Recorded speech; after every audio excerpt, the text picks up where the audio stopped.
In 2018, I made my first vision board, and across the top of that vision board, I had Trip to Africa. Last September, that dream became a reality. Myself and several other African-American spa professionals went to Johannesburg, South Africa. We walked lions, we walked tigers, we went to Nelson Mandela's house, and in the middle of that trip, I spent the day crying, angry, frustrated, and ready to catch a flight back to the United States because I was ready to risk it all. My name is Carolyn Busby. I am a registered nurse of over 2 decades, an entrepreneur and spa owner for 2 years, and I would like to consider myself a player in the game of life, but I got played. So this is my cautionary tale of how you cannot get played in 3 steps to keep you from getting played. So this story started last summer of 2022, when I decided that I wanted to transition my spa into a med spa. So I started doing all the things that I felt necessary to transition. I started taking classes, I started reading up and getting information, and I took a Botox and fillers class in Dallas, Texas. Well, when I went to this training, I seen that the teacher was a brown girl just like me. So that instantly made me listen a little more, made me perk up just a little bit more. And by the end of the class, I realized, okay, she knows a whole lot more than what she's teaching here. So I spoke with her and found that she offers additional trainings in her med spa. And I thought, oh my goodness, I found someone who knows the answers, who's willing to help me with the answers. Sign me up. So the next month, I came back up to her med spa to begin taking some of the trainings with her. The first red flag, when I took this class, I only was given a notebook. Now, I'm kind of a hands-on type of learner, so I need notebooks, I need books, I need to actually have hands-on, I need all the things. So I tell her, well, hey, am I going to be able to have access to what you're teaching me? Because even though I'm taking notes, I still would like to have something to read over when I'm actually performing the services. And the answer was like, oh, yes, I'm going to email it to you. I'll email it to you. Okay, so I took the answer of I'll email it to you and moved right on. The following month, I came back for additional trainings. And when I'm coming and taking these additional trainings, I also found that she also offers a business where she can offer you a medical director, access to a pharmacy, and her kind of help guide you along the way for one low price. So I'm thinking, this is a no-brainer. Let me sign up. She knows all the things to do. She can tell me what I have to do. I'm the kind of person, I love trainings, I love classes, not realizing that oftentimes when we take these trainings and classes, it's because we don't truly feel like we can do something. So we feel like taking more training than learning more will make us able to do the thing. So I sign up and I pay my first payment and I start investing thousands of dollars to update my regular spa into a med spa. So by the time we get to the second month and it's time for my soft opening, I do not have the medications that I order. I do not have the standing orders. I do not have doctor's orders. And I do not have any of the things that I need to legally function as a med spa in the state of Texas. Because although I am a registered nurse, I cannot operate independently. I have to operate under a doctor. So after my soft opening, where I could not perform a service even if I wanted to, I began to reach out in a way that's letting her know, hey, I need all the things that you told me you were going to give me. My calls were going unanswered. My emails were going unanswered. All of my communication was going unanswered until that day in Africa. I open up and I read the email, and the email loosely says, I'm not responsible for your income losses. I'm not responsible for your inability to be able to practice as a med spa. And on top of those things, I fully expect your payment for next month. Payment was expected even though nothing had been delivered. So I'm crying, I'm angry, I'm frustrated, I'm venting. And I talked to my mentor about it, and she said, well, where was her social proof? And I say, her social proof. And she was like, where's the proof that she said that she can do any of the things that she told you she could do? So then I had to look at myself. And my anger in this situation was not with her anymore. The anger in the situation was with myself. And there are 3 steps that could have kept me from this situation. The first one being, I'm going to quote Dr. Joe Dispenza. And one of the things he says is that I think that we are greater than we think, more powerful than we know, and more unlimited than we could ever dream. Oftentimes, we don't think that we can actually do this great thing. So we give our power to people who we feel can do it, when the reality is that we are fully capable of the things that we want to do if we don't give up our power. We are fully capable of getting out and making our dreams come true. You don't have to depend on someone else. You don't have to feel insecure about you not knowing. That's part of the journey. You have to get out there and learn. You don't know what you don't know. So don't release your power. Keep your power. You are greater than you think you are, and you can do more than you think you can do. So with thinking that you can do more than you can do, you actually have to believe that you can do it. As a child, I was often told that I resemble Oprah Winfrey. And as an 80s baby, I would instantly kind of get irritated because the first thing I would think about was the color purple and you told Hoppo to beat me. But as I got older and looked at all the different things that she's accomplished and the different speeches that she's given, I took it as an honor to be compared to her. So one of her quotes is, "You don't become what you want, you become what you believe." Oftentimes, we'll say that we want something, but we don't really believe that we can have it. I'll use me as an example. I really want this med spa, but can I actually do it? Will people actually come to me? Can I really pull this off? Well, she knows more than me, so she can do it and I can kind of follow along and then I'll eventually figure it out because I really want a med spa. I just gave God and the universe a whole list of why I felt like I couldn't do it and then sprinkled along the top, but I really want a med spa. That's like ordering a cheeseburger and because they put a little lettuce on it, now it's healthy. Those two things simply don't go together. If you want something, you have to believe that you can have it. How do we change our belief? Third and final step, you have to have an attitude of gratitude. One of my favorite books is called Ask and It Is Given. It is by Esther and Jerry Hicks. And in that book, they give an emotional guidance scale. So it guides your emotions on the low end, unhappiness, misery. On the high end, joy, appreciation, empowerment, freedom, and love. So in order to make yourself believe something, you have to feel it. The easiest way to feel something is to feel a positive emotion, is to feel appreciation. You can easily feel appreciation by having an attitude of gratitude. Having an attitude of gratitude means to just be grateful for all things.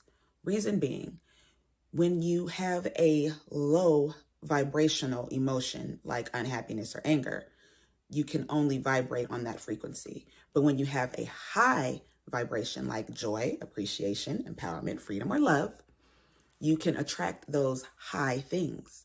So having an attitude of gratitude will attract those high vibrational and high frequency things. Those high vibrational and high frequency things are things such as your belief. So how you can exercise having an attitude of gratitude is just being grateful.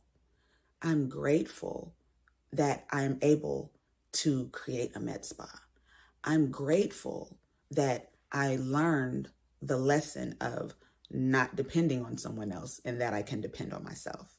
I am grateful for my soft opening, whether I was able to perform or service or not. I am grateful that people came and seen fit to believe in my dream as well.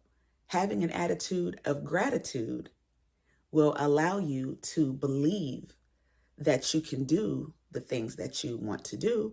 It will allow you to get the things that you want to have. And as I said earlier, we are greater and can do so much more than we think. So be great,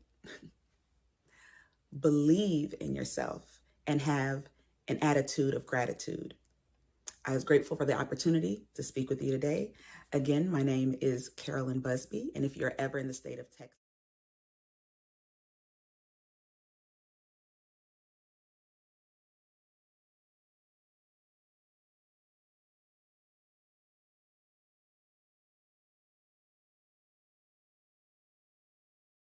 Hello, my name is Debra Henderson. I'm a registered pharmacist, motivational speaker, and health and wellness coach. I'd like to talk to you today about how I transformed my life, how I reclaimed my life, and how you can do the same. It all depends on how you handle information that could be devastating, or, information from maybe you lost a loved one, or you lost your job, a grave illness, whatever it might be. What your next step is will determine the rest of your life. Let me paint a picture for you. Christmas Eve 2014, I was out driving, picking up last minute Christmas gifts and getting items for my dinner that would be held the next day when I received a phone call. I vividly remember I was at a stop sign and Dr. Brown from Kelsey-Seybold called and he said, "Debra Henderson?" To which I said, "Yes." And he proceeded to say, "We got the results from your biopsy and you have stage 2 breast cancer." As you can imagine, I was devastated. I was torn apart. Didn't know what to do with that information. After all, it was supposed to be a joyous occasion. It was Christmas time. I was looking forward to family, looking forward to hearing laughter, us playing the white elephant game that we play every year, good food, all of that. But I had to suppress that information because I couldn't share that with my family. Well, we got through Christmas Day without me telling anybody other than my husband. So what happened next? And what was my next steps? What did I do after that? Well, of course, there was chemotherapy, there was radiation, and then there was surgery. I'd like to talk to you about what I did, how I handled it, what I went through during this time, what my mindset was, what I learned. First of all, I learned I had more strength than I realized. And you have that same strength. God gives all of us an innate strength. So when situations arise, when there are circumstances that seem insurmountable, they really aren't. We just need to draw upon the strength that we have, put one foot in front of the other, and you would be surprised at how you can make it through. I was able to work full time during that time. I was able to go to work. At that time, I was a parent to 2 amazing student athletes. One playing volleyball, running track. The other one was a college student playing basketball. I was able to attend all the games, with the exception of me working and when I had the chemo. So again, I had strength, didn't realize what I had, but I was able to get through. And you can do the exact same thing. In addition to that, I learned it was okay to say no. Prior to 2014, I was one that said yes to anybody, everybody. "Debra, can you go here?" Yes. "Debra, will you do that?" Yes. "Can you pick this up?" Yes. "Can you iron this?" Yes. Never knowing, no boundaries, no real boundaries. And when you're that way, you're just living, you're not thriving. And that's what I was doing. So I realized during this time when my face was against the wall, I realized it was okay to say no. I realized life was going to go on with or without me, that those people would go on with life with or without me. So I needed to turn and focus on myself. I needed to do what was best for me. And that's what I started to do. The last thing, or the third thing that I learned, was that I mattered, that I was important. I had gotten through all this, the chemotherapy, the radiation, and the surgery, and God had sustained me. He let me know that I mattered, I was important, that He had a work for me to do. And it was during this time I remembered some of the dreams I had as a young child, when I would dream about me speaking in front of people, in front of large crowds of people. And I realized then that God had something for me to do. And He has something for you to do as well. But how many of you know that if you have childhood trauma or a marriage that's challenging, or you're stressed out at work, stressed out in everyday life, that you tend to suppress those dreams. You tend to forget about it and you put other things in front of yourself and you're sacrificing those things. So I realized again that I was important, that I mattered. So what were some of the things that I did to get through? Well, I surrounded myself with a group of positive people, people who were like-minded, people who would pour into me, people who spoke positive things in my life. I also began to do meditation and I prayed more, surrounded myself with prayer warriors, one of which was my mother. And she was a great example because, again, she was a breast cancer survivor. I did things that were healing to not only me physically, but spiritually and mentally as well. I recited affirmations, and I still do that to this day. I get in the mirror and I say things like, you are beautiful, you are special, you are wonderful, you have a talent, you are God's chosen one. You are a motivational speaker and people are waiting to hear you speak, and on and on and on. I did self-development classes online. I did therapy, and therapy is one of the best things I've ever done.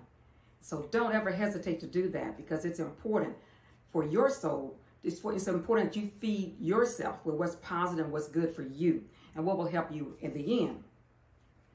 I cleaned up my diet, started drinking more water, eating more fresh fruit and vegetables, eating the rainbow, and you've probably heard that, eating more bell peppers, onions, broccoli, greens, spinach, all of that. And that makes a big difference in your mental. Started exercising. I joined a run group for the first time, BGR, which is Black Girls Run. And I exercise at least 4 days a week, either running, jogging, walking, something. That's a good de-stressor. You should try something that's going to help you physically and spiritually as well.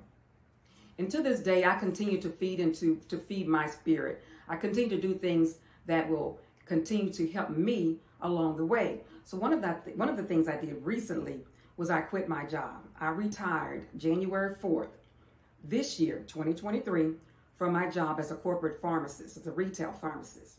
Am I 65? No, but I know my self-worth. And you should know yours too. You should know that you matter, that you're worthy. You have to learn your value. I was no longer being valued at work. And I felt that. I felt the stress of it all. Upper management cared nothing about me personally, only that I met their goals, their guidelines, met their metrics. So it was time for me to leave.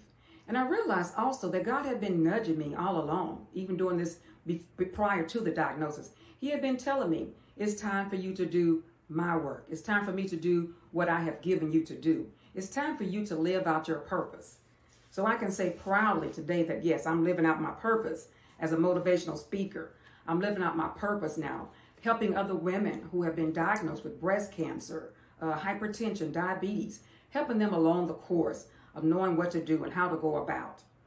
So if I had to leave anything or leave any nugget with you, that nugget would be when you're faced with dire situations, remember to put yourself first. Remember you've got all the strength you need to do what you need to do because God has given it to you. I'm Debra Henderson, motivational speaker, registered pharmacist, health and wellness coach. I can be reached on LinkedIn as Debra Henderson, RPH for registered pharmacist, Facebook, Debra Thomlinson Henderson, and Instagram as Miss MS Debra T 61. Thank you and have an amazing day.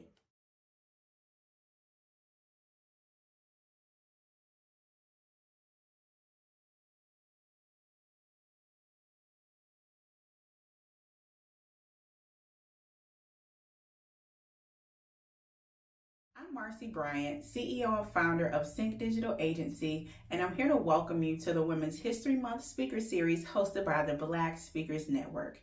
As a B2B strategist, I help business owners facilitate customer-led growth by helping them align their marketing, sales, and service teams using content, technology, and strategy. Today, I'm here to talk with you about how you can grow your business by utilizing B2B strategies. So let's get into it with some facts. It's true that 63% of businesses utilize startups and other digital ventures to help facilitate improvement of their operations in their business. But only 6% of companies are investing in expanding their B2B network. So what does that mean for you? There is a great opportunity for you to work with other businesses in order to grow your business. But the most important thing that you need to do is build relationships with other businesses. And you might be wondering how you do that. Well, it's very similar to the way that you would do it if you were working as a B2C, a business to consumer business.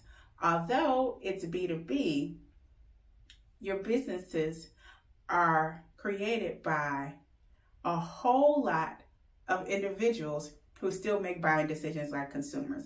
So some of the things that one would normally do to attract individual consumers, they'll still be doing to attract these individual decision makers that are representing businesses. So let's get into it. Here are some of the key B2B marketing strategies that companies are using today to create relationships with their prospects and their customers. Social media content, creating blog posts and articles, sending email newsletters, organizing in-person events, and producing videos are the top ways that people are utilizing B2B marketing content. Now, here is some information on how successful that is in terms of generating leads and providing a return on your investment. Email comes in at the highest with 50% ROI, followed by search engine optimization and marketing at 43%. Then you've got content marketing at 34%, live events at 32%, and social media marketing at 23%. Why is this important? Because you need to have an omni-channel presence while you are sharing your message. People utilize and receive messages in a variety of ways, and it's important for you to be there in all the places where they can find you. Now, here are the top 3 reasons why B2B buyers will choose a vendor to work with. The first thing is that vendor understands the knowledge of the solution and the business landscape. They understand what is happening in the industry. The number 2 thing is that they have knowledge of the buyer's company and their needs. It's important before you approach a company to understand what that company does, how they work, and how you can help them. And the third thing is the vendor's ability to provide content that made it easier for them to buy. So things like webinars, ebooks, white papers, and case studies help the business owners put themselves in the shoes of your other customers who have already had success with you, and they're able to envision how you may be able to help them as well. So now that we've got some stats out the way, let's talk about the pros and cons of attracting corporate clients. Some of the positive things that you can look forward to are larger orders than you might get if you were working with individual consumers. You should expect larger contracts that go on for longer periods of time. And then there's a greater reach because the individual businesses that you are working with, in some instances, might be able to still get you access to a multitude of your individual customers that are the end user of your product or service. Now, here are some of the things that might be a little bit challenging about B2B.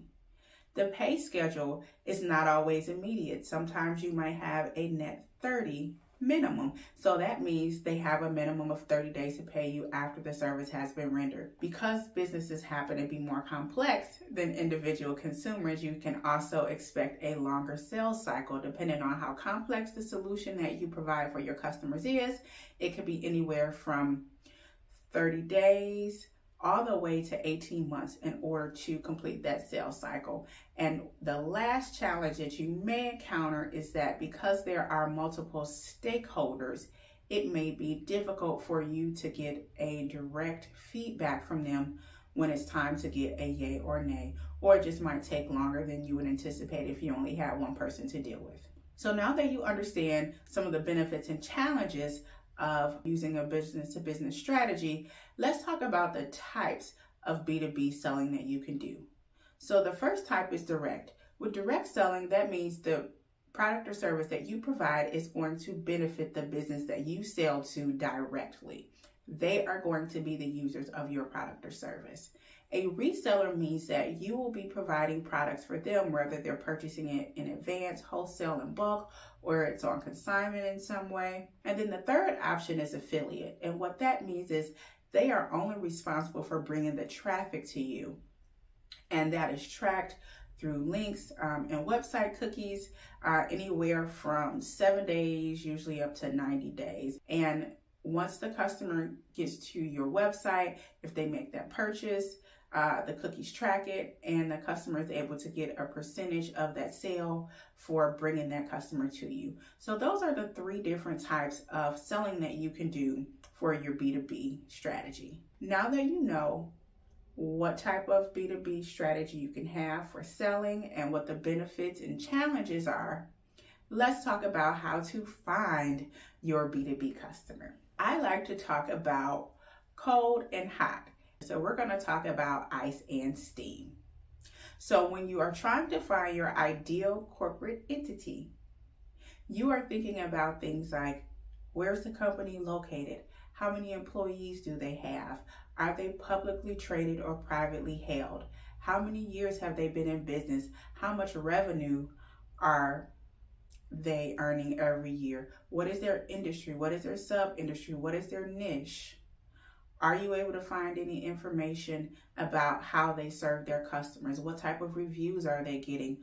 Are you finding anything about frauds or scams or any negative information about them? Any of that information, whether positive or negative, can be helpful in determining if they're a good match for the solution that you provide. And now that you know who your ideal corporate entity is, it's time for you to get very specific. So we're going to get hot, and that's where steam comes in. And steam represents the stakeholders that you have to work with in order to sell your product or service. And those stakeholders are sales, tech, exec, accounting, and marketing. The sales team is interested in knowing how you can help them sell their products, close more sales, and get more leads converted into customers. The tech team wants to know, what are the security implications? If there are any IT concerns they need to know about, will it affect the network? Are there any issues with telecommunications that they need to know about? Things like API and integrations. And when it comes to executive, they're going to be concerned about their shareholders, their employees. How does this affect employee engagement, employee morale, and churn? Is it good for training and development? And are there any legal issues surrounding the product or service that you provide? The accounting team wants to know, how long do they have to pay it off? When will they see a return on their investment, and how might this impact their financial forecast positively or negatively? And the marketing team is interested in how your product and service can help to build relationships, how it will improve or solidify the brand, and how it will help them better communicate with their customers to facilitate new and repeat buyers. So there you have it, your 5 different sets of stakeholders, STEAM.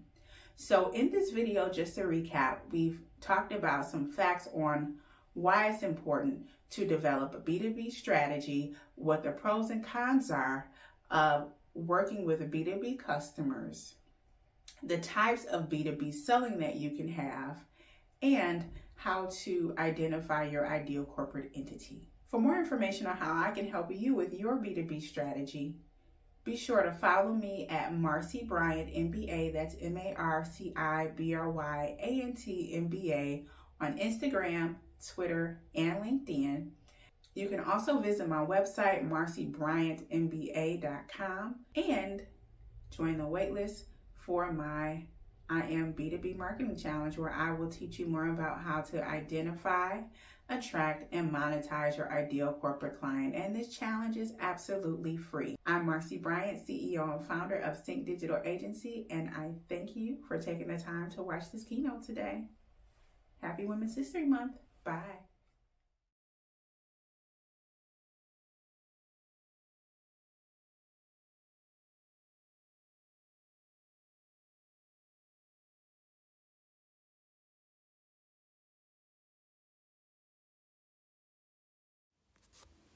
I am honored and humbled to be presenting to you all today for Women's History Month.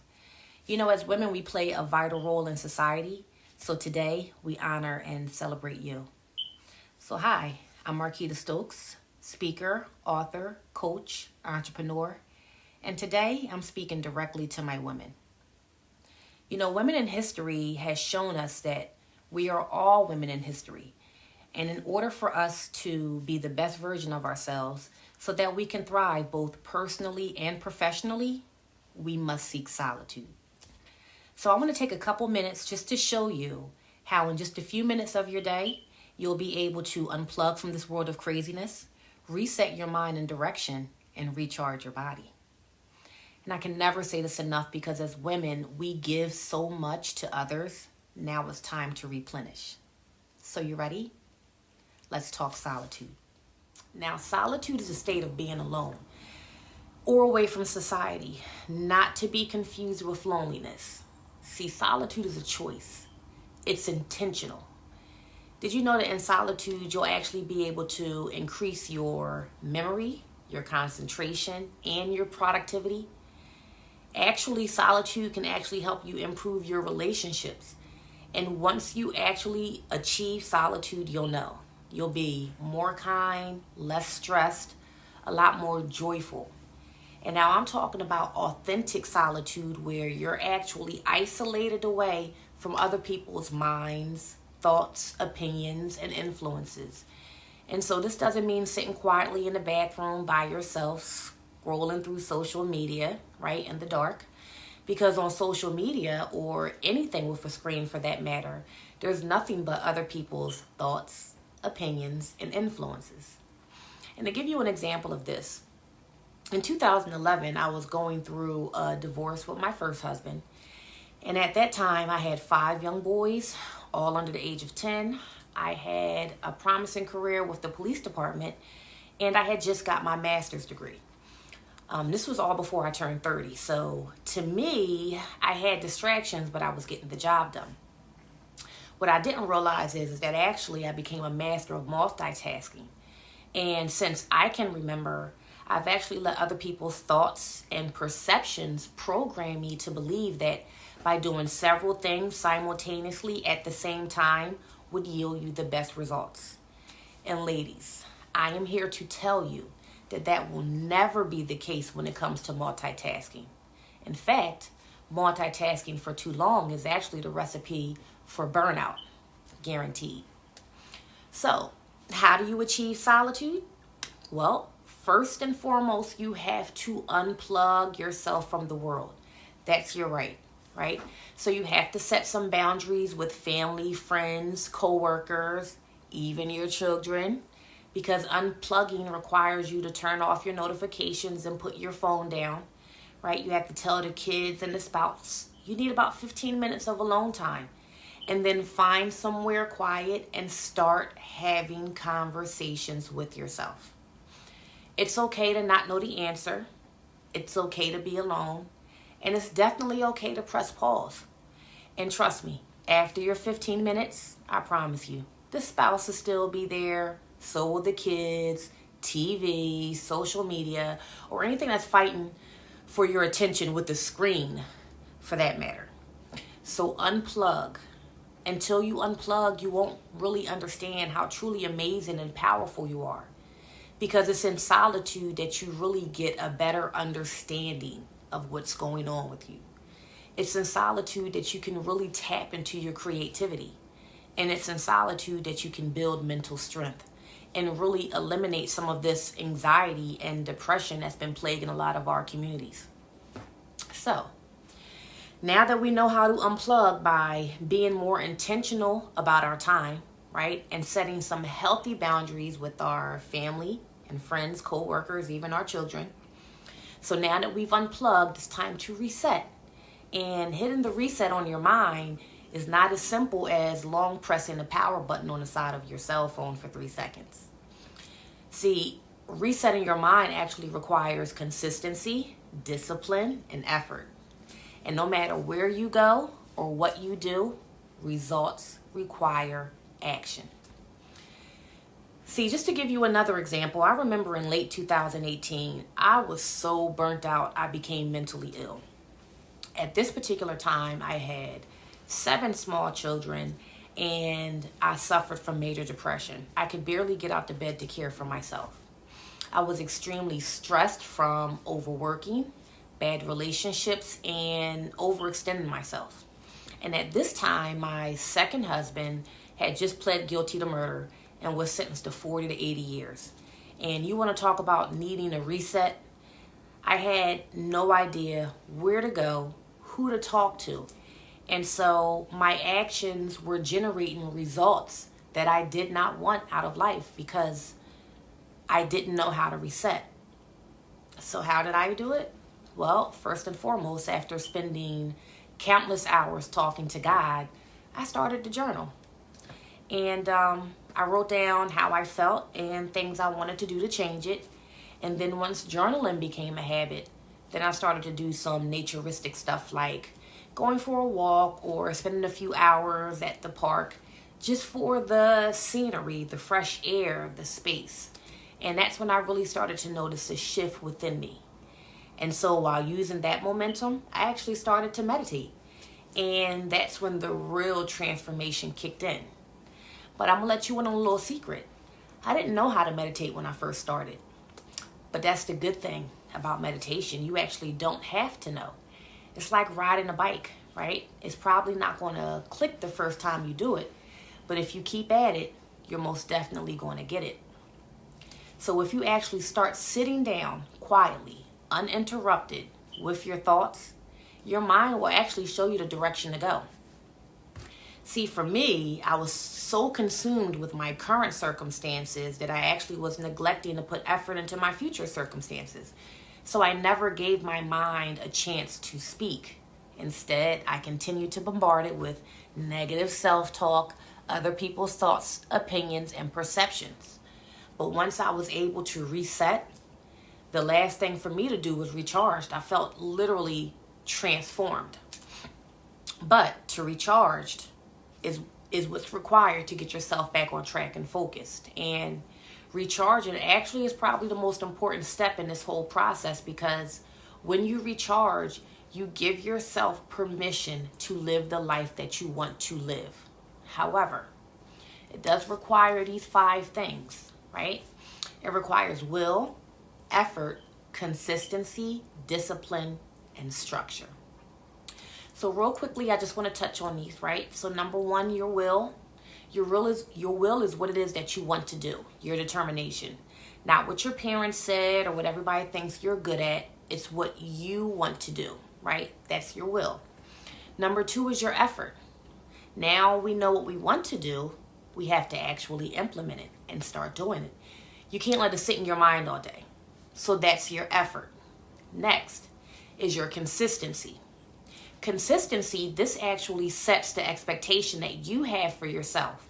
And the key to consistency is actually setting and achieving specific goals that you need to meet.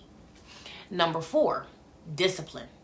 Now, when being consistent is hard, discipline has to kick in. You're going to have to be that friend that stays behind sometimes on game night, or you're going to have to say no to going out to the movies, right? And lastly, number 5, and that's our structure.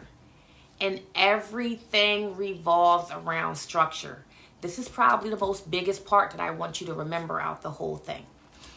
Your journey requires a specific blueprint. And it's important for you to align yourself with someone that you consider to be who you are or where you want to be. It can't always be mom, and I'm sorry, mom, and I don't want to offend mom, but it can't always be mom or the friend from high school that you are really close with. It has to be someone that can hold you accountable based off of the journey that you have to take. So I want you just to remember that you can always control, alt, and delete your yesterday, but you will never make a shift if you don't challenge yourself. And many of the answers that you seek is found in solitude. So that's all my time, you guys. I thank you so much for this opportunity. You can check me out on social media at Markeeta Speaks on all platforms, and you can also visit markeetaspeaks.com.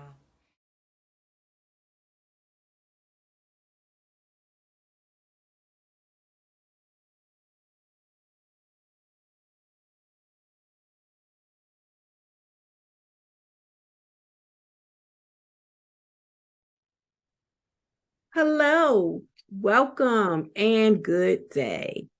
My name is Nikkimah Davis. I am your mental health expert and mindset strategist. I am by trade a licensed clinical social worker with over 23 years of experience in the mental health field. I am also the CEO of Safe Roots LLC, a mental health and wellness private practice. Today, I am going to talk to the woman who struggles with self-confidence, to the woman who struggles with self-doubt, to the woman who struggles with a negative mindset or self-defeating talk, to the woman who may experience anxiety or who may experience depression. This message is for you. Have you ever faced a challenge that left you feeling discouraged or defeated? Perhaps you've encountered a setback in your career, or maybe you faced a difficult personal problem. It could have been you experienced a significant loss. Whatever that challenge is, it is easy to feel overwhelmed and powerless, and sometimes even stuck in the face of adversity. But what if you could become unapologetically resilient, no matter what the obstacles that come your way? So we're going to look at what it means to be unapologetically resilient today, okay? So a lot of times, resilient is often misunderstood for being tough or stoic, or maybe people think that it means you have no feelings at all. But the truth is, being resilient does not mean that we never feel pain or struggle. Instead, it means that we choose to keep going despite of that pain and or struggle. So being unapologetically resilient means having the strength and the courage to face challenges head on without making excuses or apologizing for your resilience. In this next few minutes, we're going to talk about some strategies to help you develop your unapologetic resiliency and how you can cultivate this trait within yourself. So I'm going to give you some keys to developing unapologetically resilience. Key number one, own your story. So the first step in developing this strategy is to own your story. This means acknowledging your struggles and your pain without a sense of shame or guilt or judgment. Because look, we all have a story. And quite frankly, it's what makes us unique. So by owning our story, we can learn to embrace our vulnerabilities, celebrate our strengths, and find meaning in our experiences. When we own our story, we take control of it, and it no longer has the power over us. Key number 2, develop a growth strategy. So I like to term this, develop a growth mindset strategy. So this is our second key. And a growth mindset is the belief that we can learn, we can grow, we can improve, even in the face of adversity. When we have a growth mindset, we see challenges as opportunities for growth and learning rather than threats to our perceived self-worth. We embrace failure as a necessary step on the path to success. Now, hear me when I say, a lot of times what we perceive as failure is just that. It's our self-perception. So when we talk about embracing it, we embrace what we see as failure as a necessary step on the path to success. And we're willing to take risks and try new things. Key number 3, practice self-compassion. The third step in being unapologetically resilient is to practice self-compassion. Self-compassion is the practice of treating ourselves with kindness, understanding, and acceptance, especially when we're struggling. I always like to say, you know, that grace and that kindness that you extend to everyone else, save some for yourself. It means recognizing that we're human and we all make mistakes, but that doesn't diminish our worth and our value. When we practice self-compassion, we can approach challenges with a sense of curiosity and openness rather than a sense of self-criticism and judgment. Key number 4, build a support system. Building a positive support system is so vital and important. No one can go through this life alone, and we all need people that we can rely on at times, especially when things get tough. This could be your family, your close friends, sometimes your colleagues, and even a professional therapist if needed. A support system can provide us with emotional support, practical advice, and encouragement in times when we need it the most. So it is essential to cultivate these relationships, and please ask for help, especially professional help when you need it. There is strength in being able to ask for help. Remember, we can't do this alone. Key number 5, take action. So the final step in becoming unapologetically resilient is to take action. Resilient is not just about bouncing back from setbacks. It is also about taking proactive steps to build a better future, build a better you, build a better mindset, build a better life. This could mean setting goals, creating plans, taking small steps every day toward meeting your goals and objectives. It could also mean advocating for yourself, setting healthy boundaries, speaking up for what we believe in, and not being afraid to invest in yourself and pursue your dreams. When we take actions, we show ourselves that we have the power to create the life that we want to live, no matter the challenges that we face. So remember, the 5 keys to building a strategy to become unapologetically resilient. 1, own your story. 2, develop a growth mindset. 3, practice self-compassion. 4, build a positive support system. 5, and take action. Now remember, practice makes improvement, not perfection. So in order to really cultivate this strategy, we have to be able to practice and put forth great dedication. Embrace resiliency. When life throws you challenges, embrace it with courage, with strength, and with grace. So I encourage all of you to take these steps and to become unapologetically resilient in your own life. Remember, you have the power to bounce back, and you don't have to apologize for it. So if you felt like these strategies were helpful and you would like to talk more about how we can develop a personal strategy for you, I'm going to share the means and ways to connect with me, okay? I'm going to share a screen so that you guys can see it, write it down, maybe take a screenshot, but contact me, Nikkimah Davis. My email address is nikkimahdavis@saferootscounseling.com. You can also contact me through the website, www.saferootscounseling.com. And as always, I love to hear your stories about resiliency. So follow me on social media. Let's connect. I want to hear about all the ways you have become unapologetically resilient.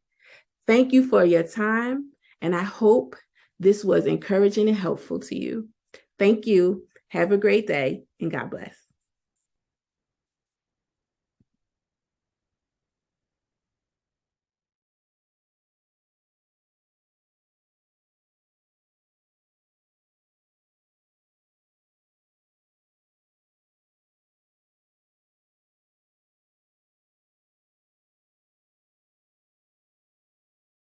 Hello, everyone. It is truly an honor to celebrate International Women's History Month with you. I am excited to be a part of this showcase of women empowering women. My name is Rasheda Kamaria Williams, and I'm the Chief Empowering Officer and founder of Empowered Flower Girl.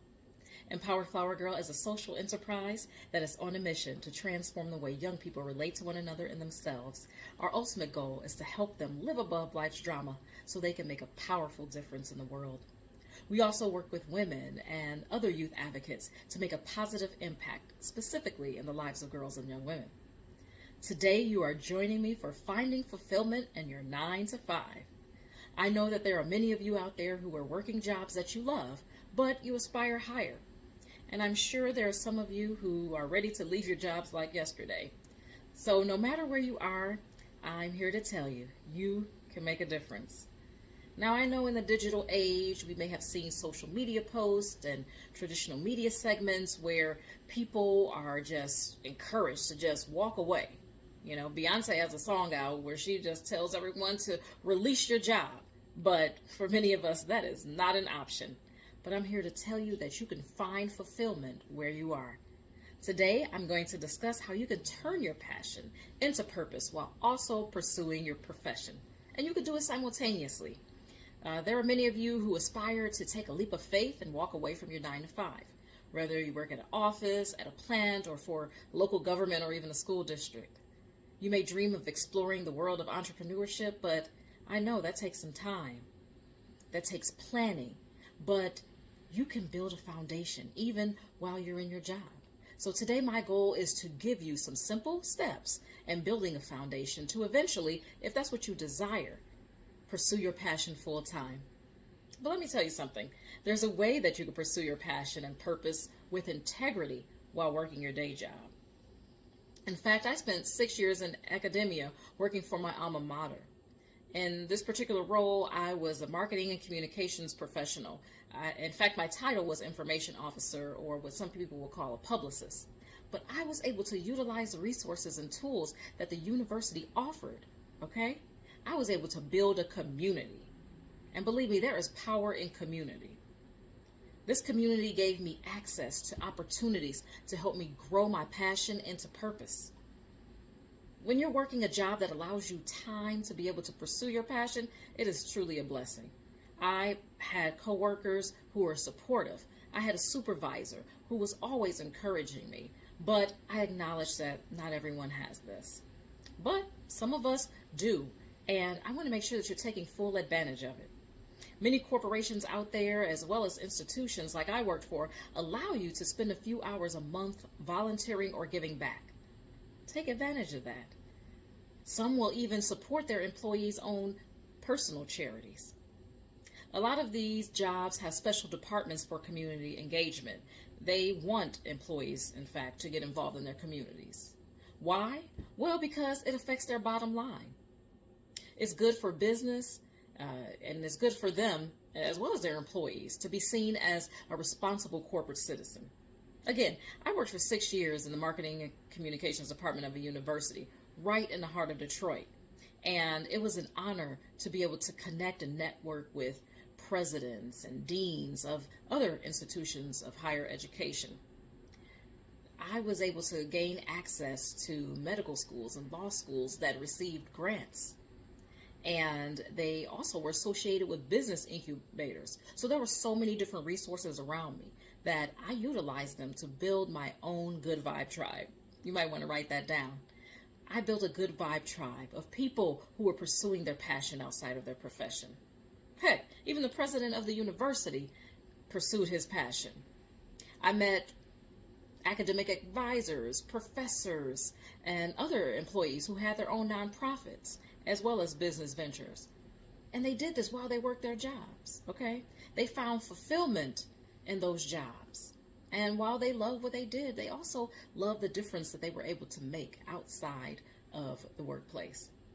I learned so much from them and spent as much time as possible to listen to their stories. So when I say that you can do this and do it with integrity, it is definitely possible. So here are some tangible takeaways. First, think about the cause that you want to champion. Whether it's empowering young people like I do, or combating climate change, or working towards racial and social justice, there are so many things that you could be doing right now to build your legacy. Now, many of you may work for companies that have diversity, equity, and inclusion departments or task force. make sure you utilize these departments because I'm telling you, they will give you opportunities to volunteer and give back.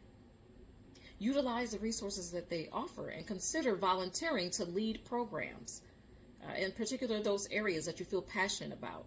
That can help you build a repertoire of speaking engagements, and so you'll have them to present once you leave, if that's what you decide to do. Now, many of you are going to stay in your 9 to 5, and that's perfectly fine, okay? We have careers that we love and are passionate about. But again, you can also be working on your passion, your purpose while in it. If your company allows you to be part of a volunteer corps, do it. Because they often give you time off to volunteer in your community. And it's usually paid time off. So remember that. Definitely take advantage of that. But you can also create your own opportunities. Many corporations love for their employees to share ideas about partnering with community organizations. In fact, that's what I did. When I started Empowered Flower Girl back in 2010, I was working for an international after-school education franchise. Now, this particular business was known mostly for their math program, but they were looking for ways to promote their reading program, as well as their recommended reading list.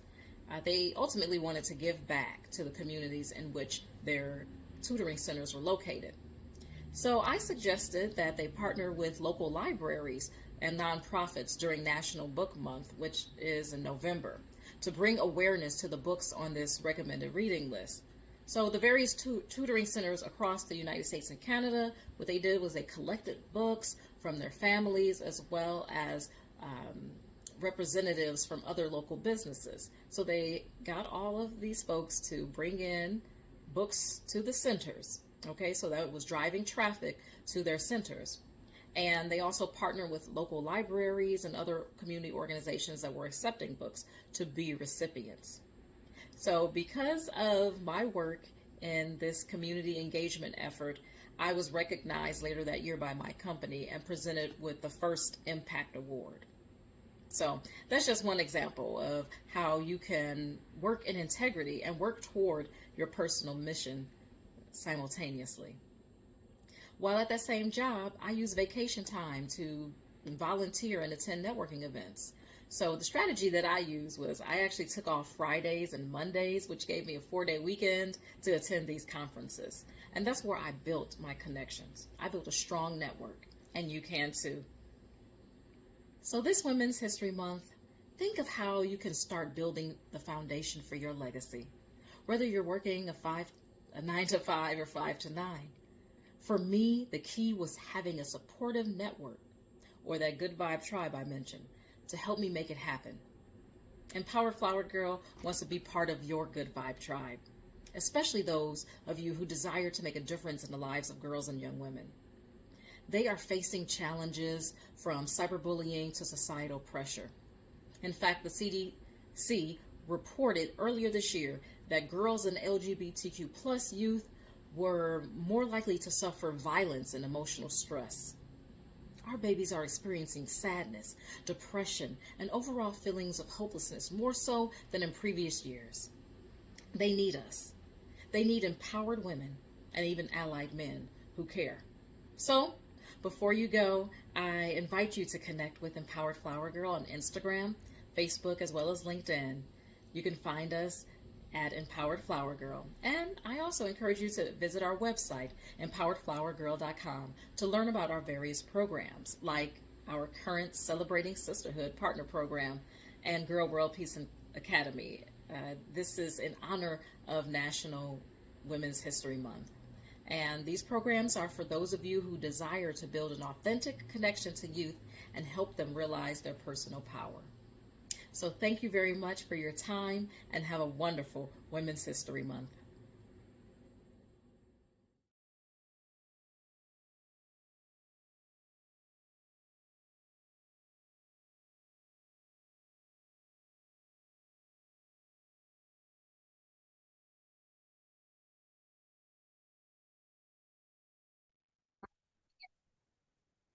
Hello, I'm Dr. Saundra Dalton-Smith. I'm a board-certified internal medicine physician, CEO of Restorasis, a work-life integration well-being consulting company.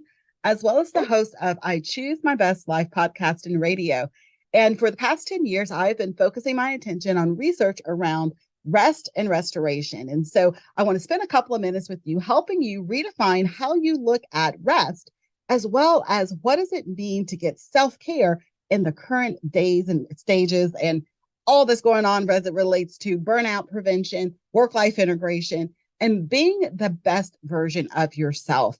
As women, we have a tendency to do a lot. We know how to take care of our families and run businesses and stay on top of the latest research. But we need to also be able to stay at the highest level of our own capacity.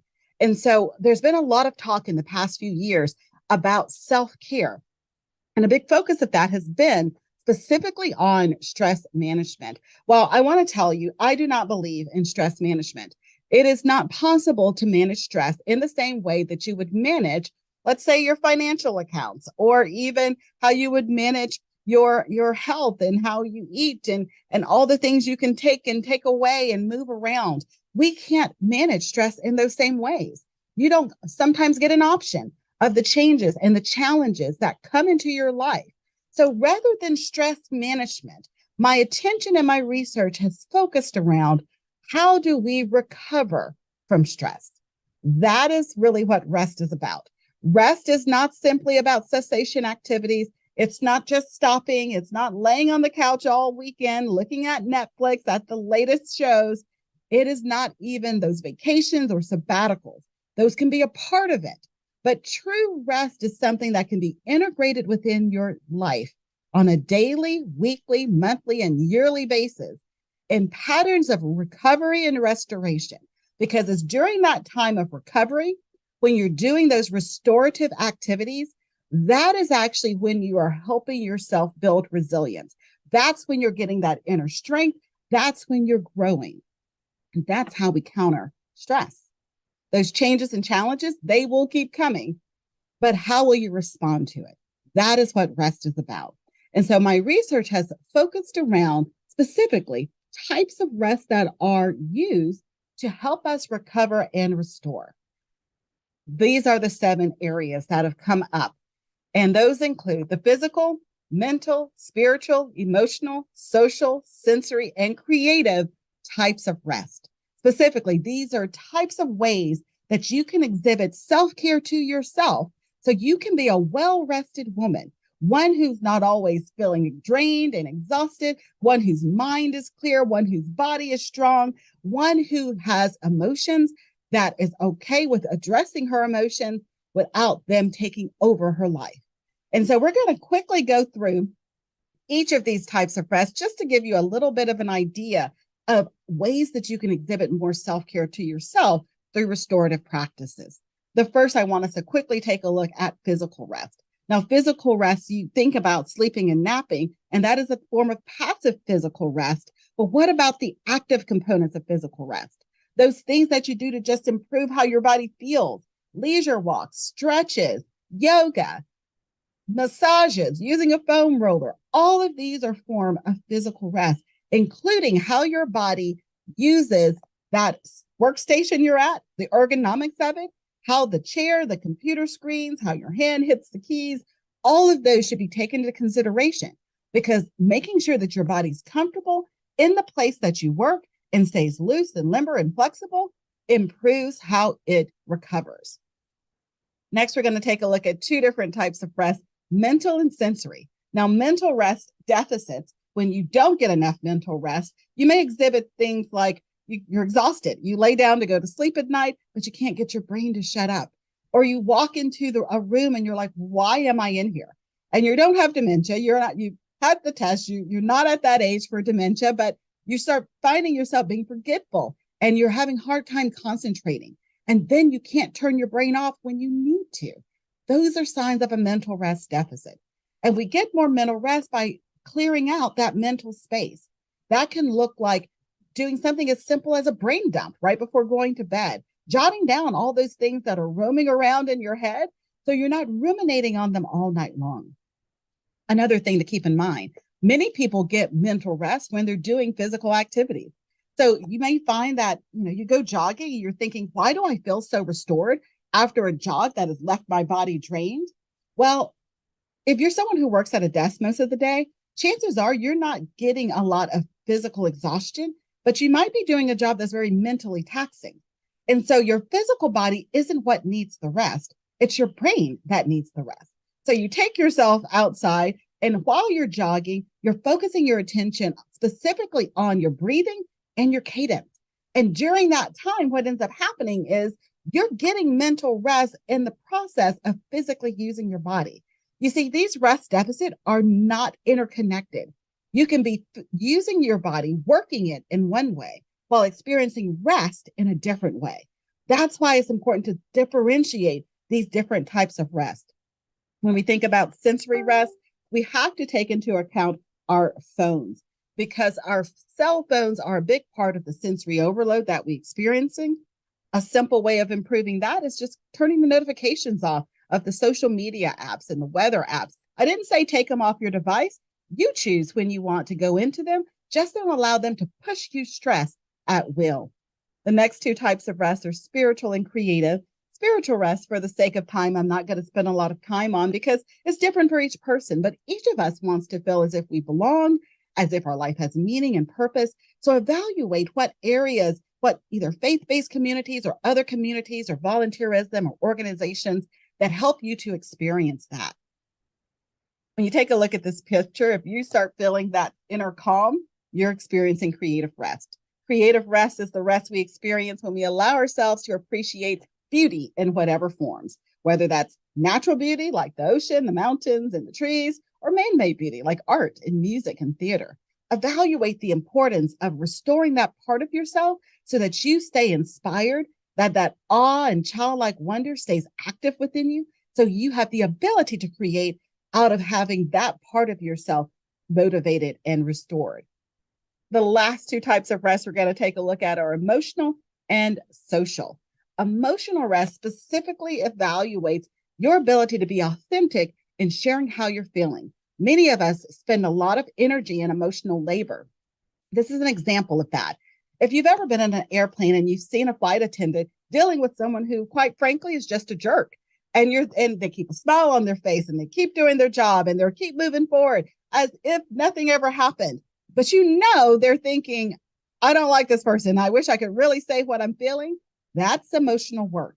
You're keeping your true emotions behind a box, caged in, so that you can perform at a professional level. Some of us do this on a day-to-day basis, working with clients or having difficult conversation with colleagues and staff. You may not be able to say what you want to say in the moment, but there needs to be times when you can release your true emotions with others without the fear of retaliation or retribution, whether that's with a counselor, a therapist, a trusted friend, a spouse. It could even be in a journal. Some people even express their emotional stress through artwork. So if you find that you find a lot of freedom and expression and being authentically you when doing art, that's another form of getting emotional rest. It's that authentic expression. And then finally is social rest. Some of us automatically think, well, that means getting away from people, right? Well, that can be a part of it. We do need some time for solitude, but really at the core of social rest is evaluating who are the people who drain you and who are the people who pour into you. Some of the people you love most are socially draining you. So now evaluate who are the people who don't need anything from you, who are happy just to be around you and you enjoy their company and they're life-giving. They pour back into you. That is a part of self-care. Self-care is so much more than just getting a mani-pedi and a massage done and taking a day off. It's evaluating what areas of your life need to be restored and being very intentional at getting the type of rest you need. Now, those people that you work with, make sure that some of them are life-giving and all of them aren't just pulling from your social energy. There's a lot of energy draining tasks that you can take a look at within your work to make sure that you're not spending excessive energy in things like multitasking, that you don't have a lot of background noise that's adding to your sensory rest deficit, that you're eliminating some clutter. And I want to make sure that you evaluate which of the 7 types of rest you need most. So if you have trouble with that, I welcome you to visit me at restquiz.com It's my free assessment where you can discover which of the 7 types of rest you need most. You'll get a score for all 7 of them so you can actually see where they fall in your needs for restoring your rest deficits. I'm Dr. Saundra Dalton-Smith, and all of my work can be found within my book, Sacred Rest, which currently is a bestseller, and it has over 1,000 positive reviews on Amazon. So be sure to check that out if you need more support in this area.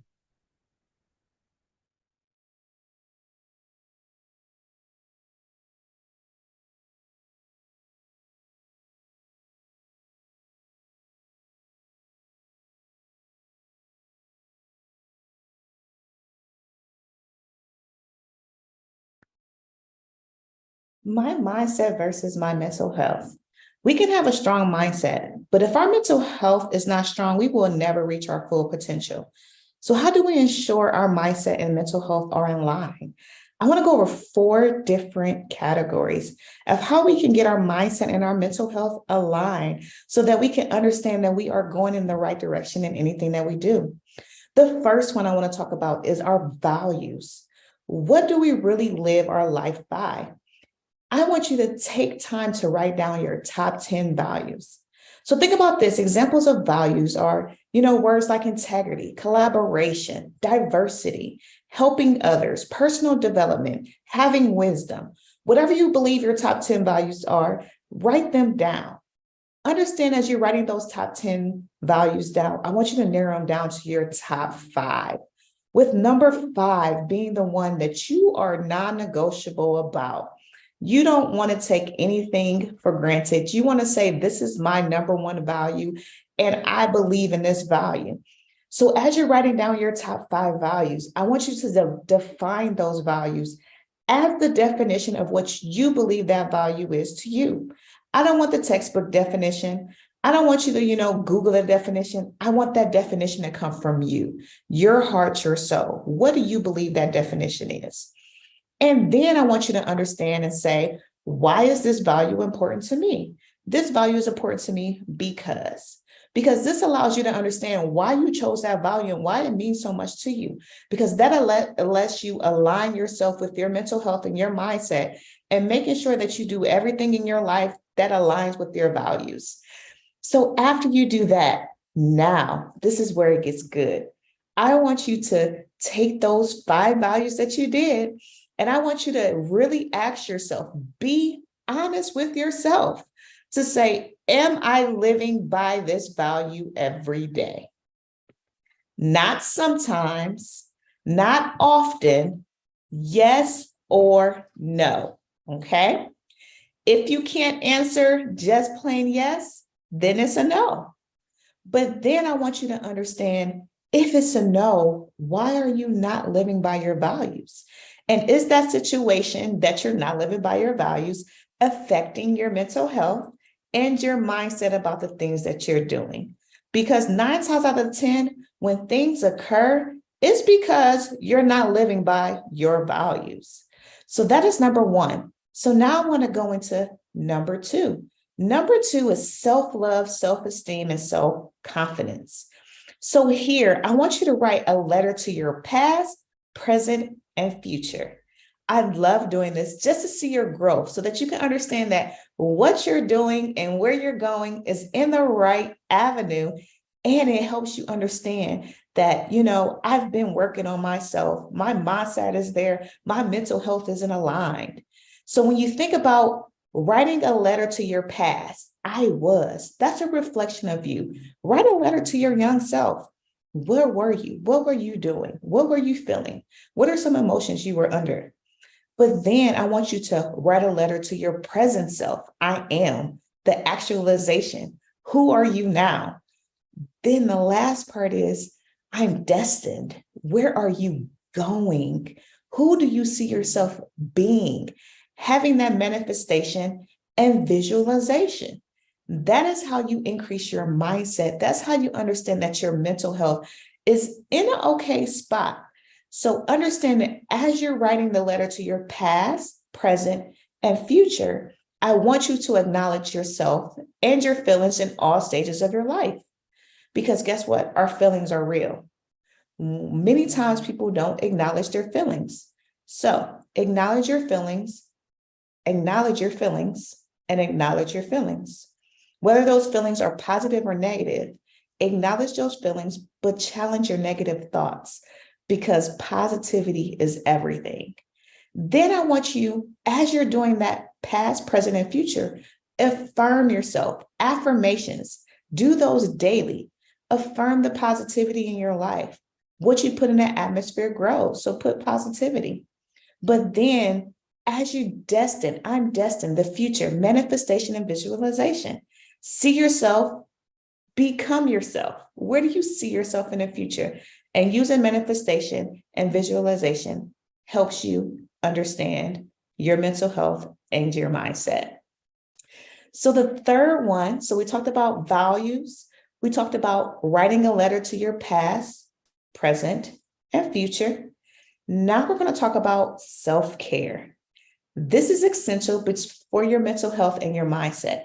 It is active role of practicing well-being and happiness. What you can do, there's so many different self-care areas. There's physical, there's emotional, there's spiritual, there's social. All of those things you can do to help you. When you do self-care, all you have to do is do it at least daily, 5 minutes a day, or even a second, or, every month. As long as you're doing it, that's all that matters. So making sure that you do self-care is essential to ensuring that you have the best mental health and the mindset to continue to do what you need to do. And the last thing I want to talk about is gratitude. This is the most important thing out of everything, because it's about focusing on what's good in your life and being thankful for the things you have. Gratitude is pausing to notice and appreciate the things that you often take for granted. So these are 3 exercises I love to do when it comes to gratitude, because gratitude is essential to ensuring that you continue to do your self-care, ensuring that you see yourself being the person that you see yourself in the future, but also helping you with your mental health and your mindset. So what is the benefit of gratitude? It gives you a perspective. It reduces your stress. It gives you hope. And it's a gentle reminder that you're doing everything you need to do. But also, when doing gratitude, you can do gratitude journals, you can do gratitude jars, and you can do manifestation or meditation of gratitude. Just being thankful and thinking about the people that you have gratitude for a second. And all of these things help you when it comes to your mindset, your mental health, and understanding that you're doing everything you're supposed to do in the direction you're supposed to do it. I am Dr. Shamara Jamise. I am the Mindologist, and you can find me on social media at the Mindologist. Have a great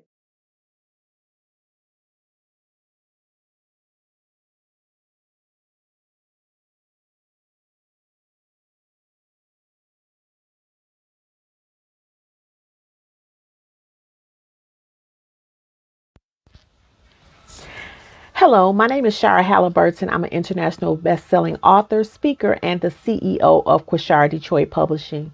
I'm excited today to be a part of the Women's History Month speaker series that's presented by Black Speakers Network and Speak Black Woman. Thank you for the opportunity. The title of my talk is Skyrocket Your Success 2.0, the Corporate Woman's Roadmap to Navigate from Employee to Entrepreneur. Today, I'm going to share 5 keys to navigate from employee to entrepreneur.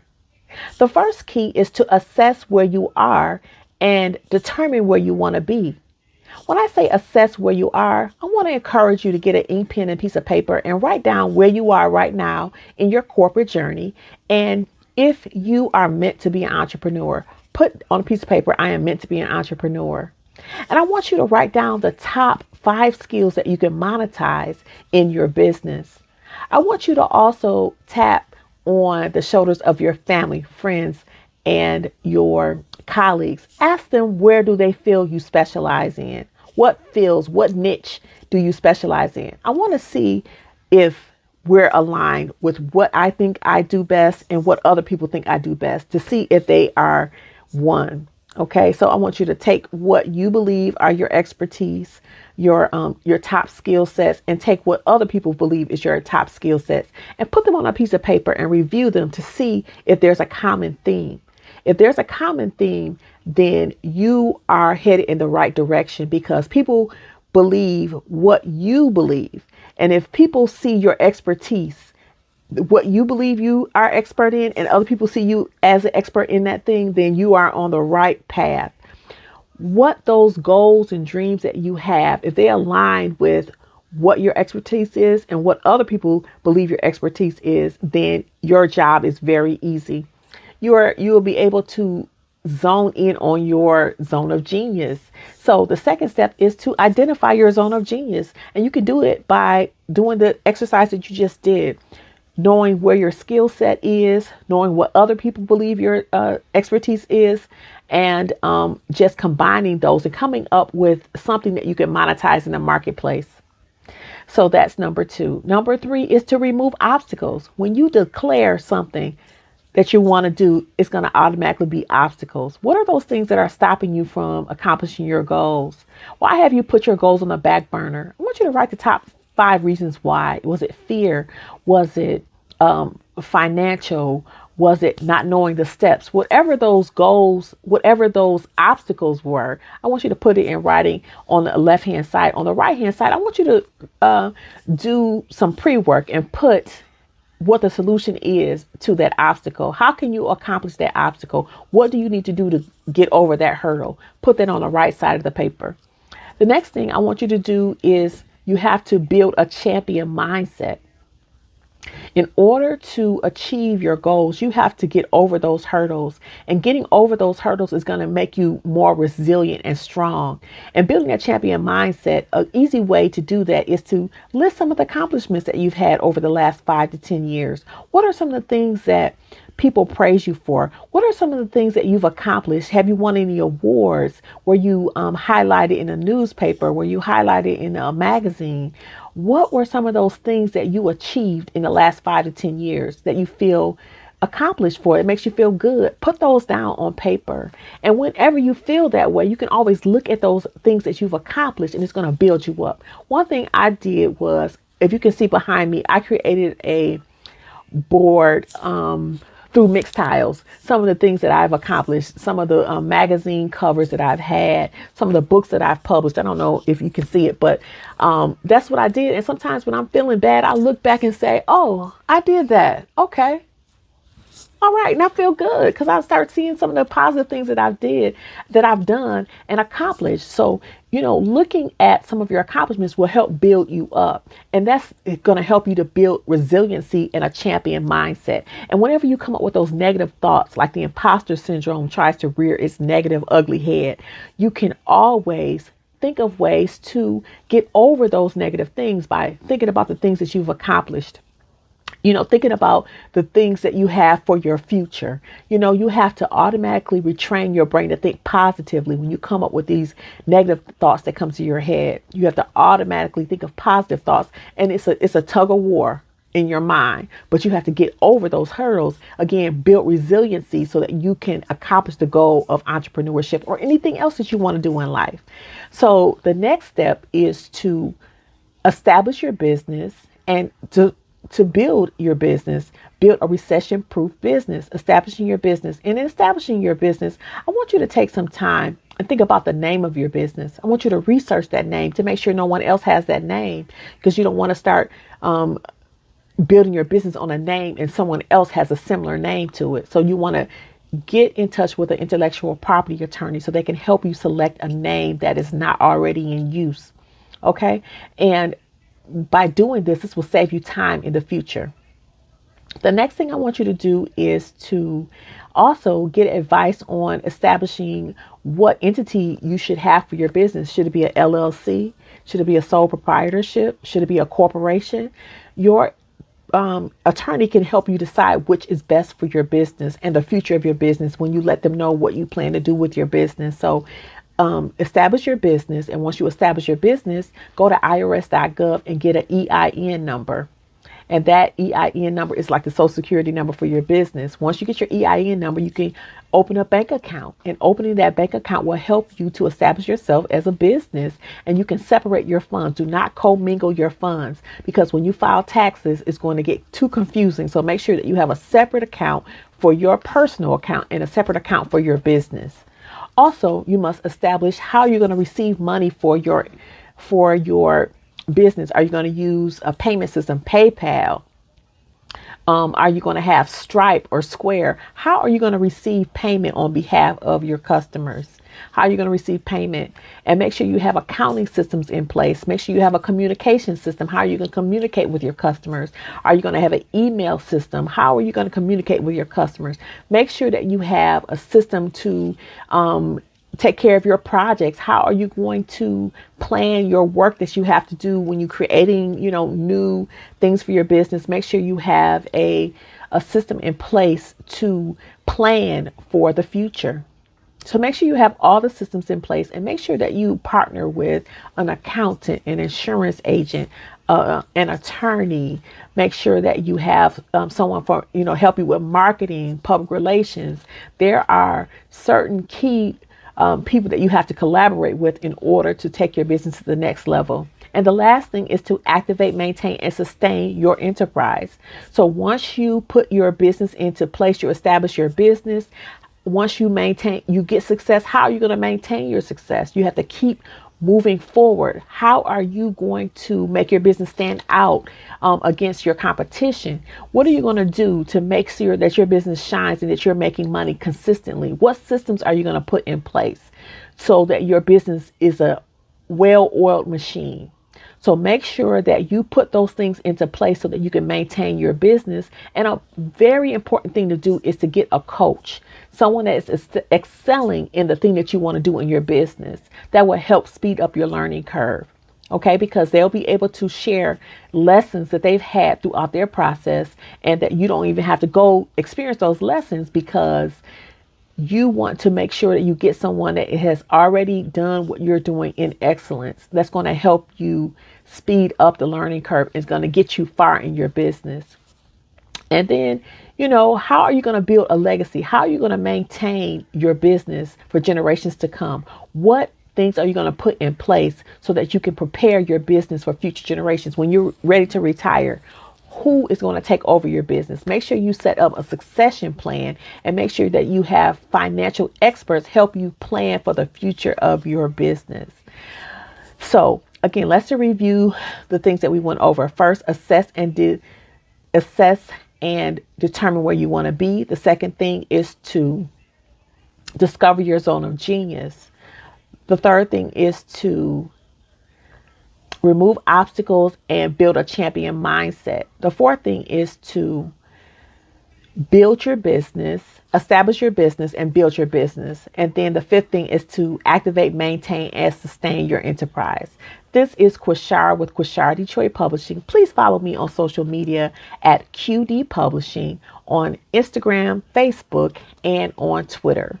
I look forward to connecting with you. Here's to your success.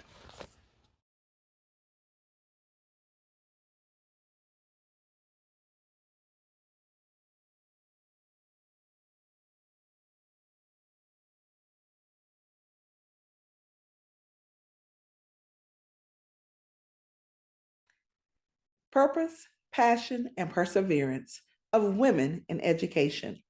I am Dr. Sharon H. Porter, educator, author, host, and editor-in-chief of Vision and Purpose Lifestyle magazine.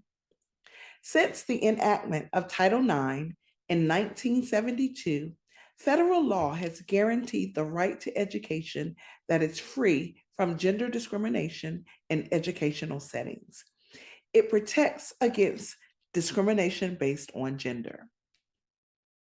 In 2021, 39.1% of women in the United States completed 4 years or more of college.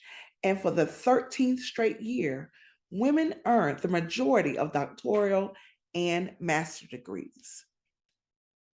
Purpose, passion, and perseverance attributes to an equitable and inclusive education. This consists of every learner having equal access to learning, being treated equitably within the learning community. As women in education, we must always keep our why in mind. We must continue to advance gender equity locally, nationally, and globally. In the United States, progress in the education of women and girls continues to be an important step in advancing gender equity. Globally, however, gender equity has fallen short in low-income countries, mainly due to political, economics, cultural, and social barriers. As women in education, your purpose must become greater than yourself. We create access to flexible learning choices and effective paths for achieving goals. This is needed to continue to provide equitable and inclusive education. As women in education, our purpose must include confronting stereotypes and biases that have historically limited our students' potential. Yes, your purpose must be bigger than yourself. Passion fuels curiosity and learning, and this will eventually lead to mastery and success. Passion conceptualizes your dedication and your persistence. It keeps you engaged, motivated, and driven, even on the hard days. Your passion in education may lie in professional development, social justice, systemic change, high quality education, social emotional learning, or like mine, equitable and inclusive education. When your passion drives you, you will be driven to ensure that learners have what is necessary to develop and grow. Perseverance is an essential quality for success. We simply must stick to our tasks, our goals, and passions. Just refuse to quit. Do we make adjustments along the way? Absolutely, if necessary, but don't quit. When we don't quit on our learners, whether we are classroom teachers, school leaders, district leaders, or even in higher education, we are modeling perseverance for those learners. In an equitable and inclusive education, you will continue to model equity. You will address inappropriate comments, accommodate different learning styles, give your learners a voice, create an environment where learners feel welcome, respected, supported, and valued.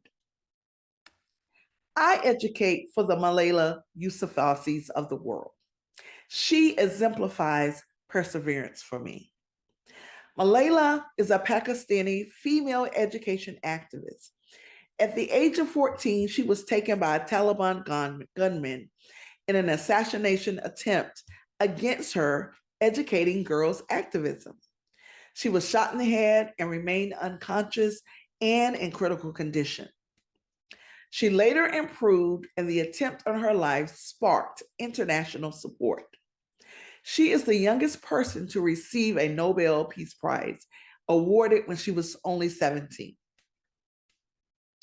In the words of Angelina Jolie, there is no greater pillar of stability than a strong, free, educated woman.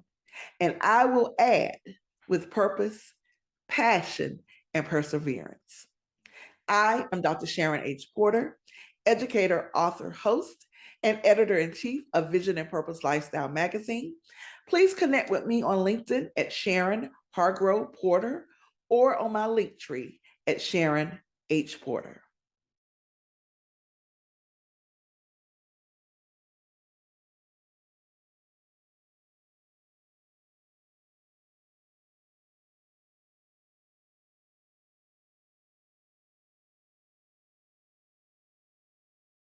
Hello and welcome. My name is Ty Prince. I am the Global Corporate Social Responsibility Manager for Technique FMC. Do you know how a sword or an iron tool is made? What is the process to make it? How do you transform a piece of ore into something useful? The process is called blacksmithing. This ancient art consists of 4 main stages: heating, holding, hitting, and shaping. And it all starts with one piece of ore. And ore is the core. I'm going to use that to tell you my STEM story. I studied to become a mechanical engineer, with my first job being a manufacturing engineer with Toyota Motor Manufacturing North America. There, I had several engineering responsibilities in production and quality. It was what I knew I wanted to do. Well, after a few challenges, that took me on a not-so-traditional educational path. That educational path? Well, I entered school as a computer science major. Things got tough and the heat turned on. I held in that major for almost 2 years before realizing that isn't what I wanted to do. The hitting started and continued. So I switched majors from computer science. It was the wrong choice, but I just couldn't describe what I wanted to do to my counselor. I also had a very difficult situation with the professor that led to him failing me on purpose. I know. I eventually lost my Air Force ROTC scholarship due to that professor's influence, as well as influences outside of my control, even though I completed all 4 years of that program. Eventually, that led to me dropping out of school for almost a year, 1 semester and 1 summer to be exact, and I decided to work full time.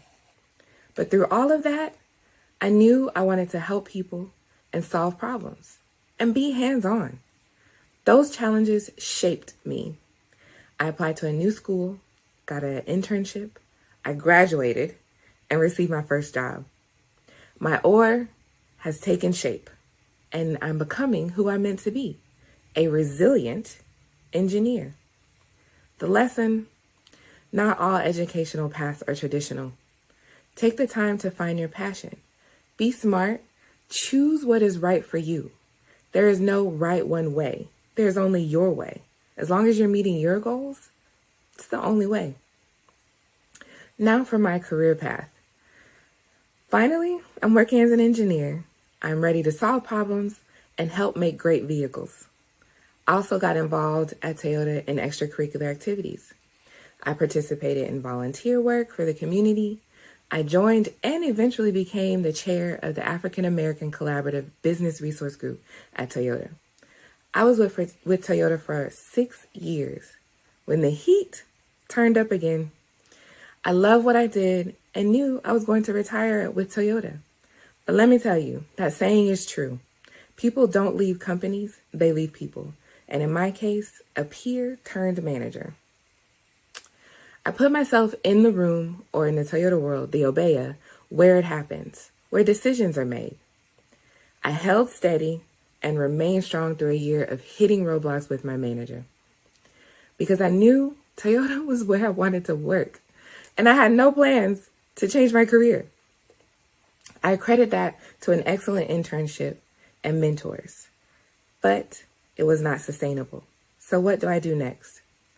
Through my network and the beginning of my journey of learning the importance of networking, I applied for a position in the energy industry through a former Toyota employee. I started as a manufacturing engineer in subsea trees at TechnipFMC.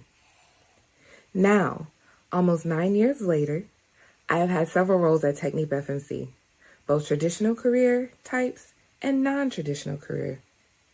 Traditionally, I was also a quality engineer in different groups, a quality, health, safety, environment, and security specialist programs, as well as a business excellence lead. In conjunction, my passion for community and originality led to leadership positions in our employee resource group, BOLD, which stands for Black Organization for Leadership and Development, where I started an annual STEM day on campus that keeps growing successfully, one of my most proudest accomplishments. I am also our United Way campaign chair for our company campaign, and even involved in citywide associations. I am the co-director for community initiatives with Women's Energy Network. I am also the co-chair for United Way Greater Houston Young Leaders. And also I'm involved in First Robotics, where I'm a judge and judge advisor, just to name a few.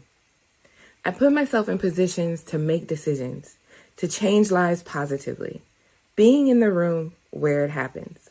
Whatever your it is, you can and should be in the room. In my time at Technique FMC, I have shaped my passion into my purpose, molding my passion for STEM education, for community service, for helping your neighbor, for providing original opportunities for others. All of that is turning into my purpose, and now being fulfilled every day as the Global Corporate Social Responsibility Manager. I bring my engineering mind and drive into the world of CSR. My OR is uniquely me. It has been shaped by many situations, and I've just shared a few. My OR is my core. My core is community, originality, resilient, engineer. Thank you. Connect with me on LinkedIn